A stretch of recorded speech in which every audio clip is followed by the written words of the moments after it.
আসসালামু আলাইকুম, কেমন আছেন আপনারা? আশা করি সবাই ভালো আছেন। অনেকে আমাদেরকে কমেন্ট করেন যে ভাই বর্তমানে পোল্যান্ডের খবর কী এবং পোল্যান্ডের ভিসা রেশিওটা কেমন, পোল্যান্ডকে এখন আমরা নিজেরাই ওয়ার্ক পারমিটের জন্য আবেদন করতে পারবো কি না এবং কোন ওয়েবসাইটের মাধ্যমে আমরা পোল্যান্ড ওয়ার্ক পারমিট ভিসার জন্য আবেদন করব সেটি আজকে দেখিয়ে দেবো। সম্পূর্ণ ভিডিওটি দেখবেন, কোথাও স্কিপ করবেন না।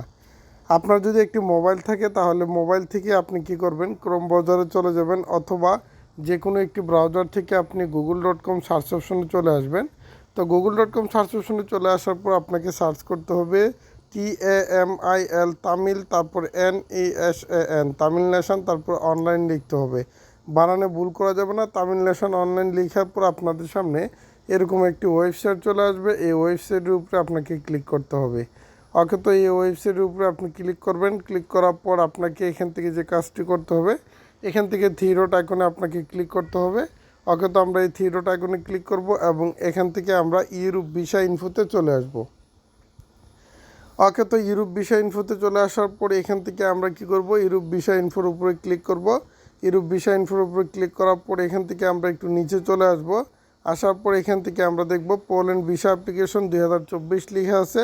আমরা পোল্যান্ড ভিসা অ্যাপ্লিকেশন 2024-এ ক্লিক করব এবং আমাদেরকে ভিসা বিএফএস গ্লোবালে নিয়ে যাবে এবং সেখান থেকে আমাদেরকে আবেদন করতে হবে।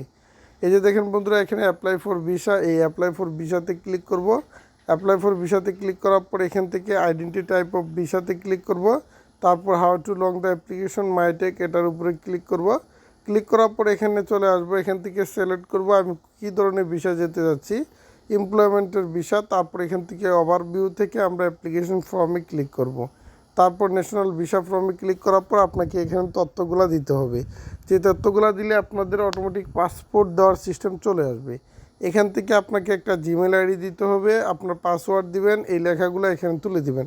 তারপর একটা ফর্ম চলে আসবে, সেখানে আপনার ফোন নাম্বার, জিমেল, পাসপোর্টের ছবি পাঠাতে হবে। তাহলে আপনাদেরকে তারা কন্ট্যাক্টে জানিয়ে দিবে আপনি এখানে ওয়ার্ক পারমিট পাবেন কি না। বিস্তারিত তাদের সাথে ওইখানে কথা বলতে পারবেন।